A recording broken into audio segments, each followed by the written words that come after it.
Le temps tel qu'il a été créé par Dieu n'est pas circulaire. Il n'est pas le retour perpétuel des mêmes choses. Le temps a un début. Il eut un soir, il eut un matin, premier jour, Genèse 1, 5.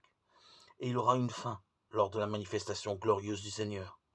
Si le temps est une histoire qui a un mouvement et une direction, notre pèlerinage en ce monde vise un terme au-delà du temps, avoir part au royaume des cieux.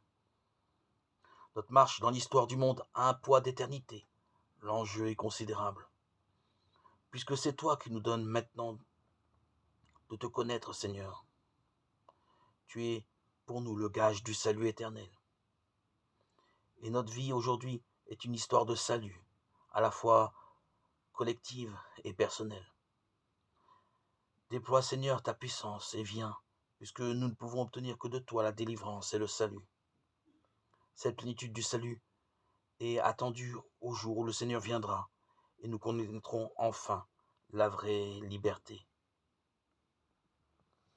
Nous devons avoir conscience de la fragilité de notre condition humaine en priant ainsi. Dieu qui a envoyé ton Fils unique dans ce monde pour libérer l'homme de son péché. Si le monde présent œuvre bonne du Créateur, porte lui aussi une semblable fragilité. Notre espérance est en marche pour la réalisation de la promesse du Seigneur. Un ciel nouveau et une terre nouvelle où résidera la justice. 2 Pierre 3,13. Nous attendons ce jour, Seigneur, en veillant dans la foi, en nous appuyant sur le fruit du premier avènement qui est le salut offert au genre humain, car tu es déjà venu en prenant la condition des hommes pour accomplir l'éternel dessein de ton amour et nous ouvrir le chemin du salut.